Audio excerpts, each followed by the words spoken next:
안녕하세요. 우리 사랑부 가족들 반갑습니다. 오늘도 작은 큐티로 하루를 시작해 보도록 하시죠. 저와 함께 나눌 말씀은요. 잠언 17장 15절부터 28절까지 말씀이에요. 잘 듣고 깊이 묵상해 주시길 바랍니다. 범죄자를 무죄 석방시키고 무고한 자를 죄인으로 만드는 일을 여호와께서는 모두 미워하신다. 어리석은 자가 가진 돈은 가치가 없다. 왜냐하면 그는 지혜를 살 생각을 못하기 때문이다. 친구는 변함없이 사랑하고 형제는 어려울 때에 돕는다. 지혜롭지 못한 사람은 남의 보증을 서주고 자기 이웃의 보증인이 된다. 다툼을 좋아하는 자는 죄를 사랑하는 자이며 높은 문을 만드는 자는 파괴를 구하는 자이다. 마음이 삐뚤어진 사람은 형통하지 못하고 그 혀로 남을 해치는 말을 하는 자는 재앙에 빠진다. 아멘. 예, 우리 사랑부 가족들, 오늘도 잠언의 지혜의 말씀은 우리에게 무엇을 가르쳐 주고 있는지 한번 유심히 살펴봤으면 좋겠어요. 앞에 있는 구절부터 전도사님이랑 한번 차근차근 읽어보죠. 범죄자를 무죄 석방시키고 무고한 자를 죄인으로 만드는 일을 여호와께서는 모두 미워하신다. 어리석은 자가 가진 돈은 가치가 없다. 왜냐하면 그는 지혜를 살 생각을 못하기 때문이다. 아멘. 하나님께서 미워하시는 일에 대해서 이야기를 하고 있는데요. 죄를 지은 사람을 죄가 없다 하는 것, 그리고 무고한 사람을 죄인으로 만드는 것, 이 두 가지 다 하나님께서는 싫어하신다. 이런 일을 한 사람을 미워하신다라고 이야기를 하고 있어요. 왜요? 하나님께서는 공의로우신 분이기 때문에 그래요. 하나님께서는 우리의 마음을 감찰하시는데 우리 마음이 공의로운가 아닌가를 놓고 감찰하시고 시험하신다라고 전도사님이 주일 예배 때 말씀드렸던 것 같아요. 하나님께서는 공의로우신 분이십니다. 그래서 죄가 있는 사람을 없다고 하는 것과 죄가 없는 사람을 죄가 있다고 하는 것, 이 두 가지 모두를 싫어하신다라는 뜻이에요.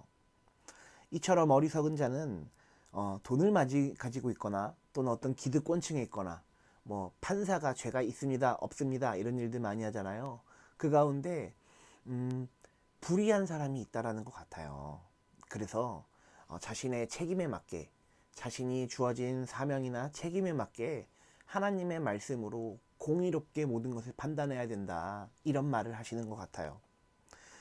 이어지는 구절에서도 돈에 대해서 하나님께서 이야기하시는데요. 돈은, 특별히 어리석은 자가 가지고 있는 돈은 전혀 가치가 없다라고 이야기를 해요. 왜 그럴까요? 어리석은 사람은 지혜를 구할 생각을 하지 못하기 때문이죠. 어리석은 사람에게 돈이 주어지면 사실 굉장히 위험할 수 있어요. 상당히 파괴적일 수가 있어요.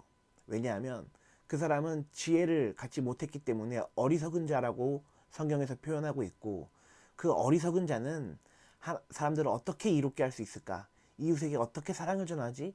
이런 하나님이 원하시는 일들보다 내 배를 어떻게 하면 조금이라도 더 불려볼까? 어떻게 하면 저 사람들이 이용해 먹을까? 이런 생각만 하고 있기 때문에 그래요.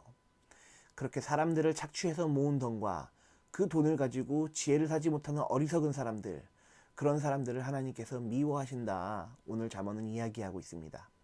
이어지는 구절 또 읽어보죠. 친구는 변함없이 사랑하고 형제는 어려울 때 돕는다. 지혜롭지 못한 사람은 남의 보증을 서주고 자기 이웃의 보증인이 된다. 아멘. 우리가 친구들을 많이 도와줘야 돼요. 어려운 사람을 많이 도와줘야 돼요. 내가 할 수 있는 능력 안에서 최선을 다해서 도와주는 사람, 그런 사람은 의로운 사람이죠. 그러나 나의 능력을 넘어서는 일들을 다른 사람들에게 보증을 서주면서 생활한다거나 이러면 문제가 된다는 이야기예요. 보증은요, 돈을 빌릴 때 내가 저 사람을 신원해, 저 사람은 확실한 사람이야, 이 사람한테 돈 꿔줘도 돼, 이렇게 해서 중간 역할을 하면서 보증인을 서는 거잖아요. 그러면서 잘못되면 자기가 책임지겠다고 하는 거잖아요. 그런데 자기가 책임을 질 수 있는 능력이 되면 그 친구를 도와야지 왜 보증을 서주냐, 이 말이죠. 그래서 우리가 참 보증은요, 부모 자식 관계 안에서도 서주면 안 됩니다. 물론 이 보증과 그 보증은 다른 보증이지만 어찌됐든 다른 사람을 대신해서 보증을 서주기보다 정말로 친구라고 생각하고 정말로 도와야 된다고 생각한다면 그 사람을 자기가 할 수 있는 안에서 돕는 사람이 더 훌륭하고 지혜로운 사람이라는 뜻이겠죠. 이어지는 구절 또 읽어보죠.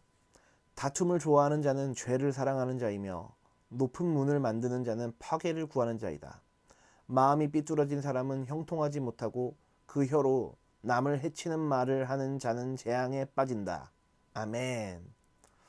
다툼을 좋아하는 사람은 자기의 죄를 사랑하는 사람이래요. 자신의 죄인된 모습이 자기가 봤을 때는 사랑스럽다라는 거죠. 그 죄인은 무엇을 하고 있나요? 다른 사람들 괴롭히고 험담하고 거짓말하고 사기치고 파괴적인 말과 폭력적인 말을 하고 이런 모습을 사랑하는 사람, 그런 사람은 마음이 삐뚤어졌다 이렇게 이야기하고 있잖아요.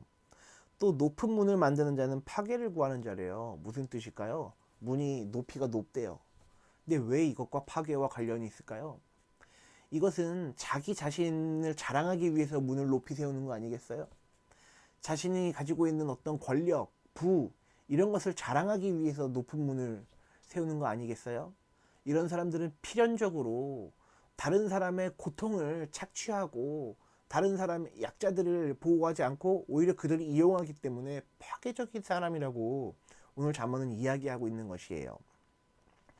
그렇게 마음이 삐뚤어진 사람은 형통하지 못해요. 늘 싸움 가운데 있어요. 늘 갈등 가운데 있어요. 늘 사람들의 험담하는 자리에 있고요. 늘 거짓말을 퍼뜨리는 자리에 있어요. 이런 사람은 혀로 남을 해치는 사람이다. 남을 해치는 말을 하는 사람이다. 라고 잠언은 우리에게 알려주고 있습니다. 오늘 잠언을 통해서 우리가 배워야 될 지혜는요. 하나님께서는 공의로운 사람을 사랑하신다라는 것이고요. 하나님께서는 파괴적인 사람을 미워하신다라는 거예요. 우리 사랑하는 사랑부 가족들 언제나 공의롭고 파괴를 일삼는 자들이 되는 것이 아니라 사람들을 사랑하고 섬기고 돕고 복음을 전하는 사람들이 다 될 수 있기를 예수님 이름으로 축복합니다.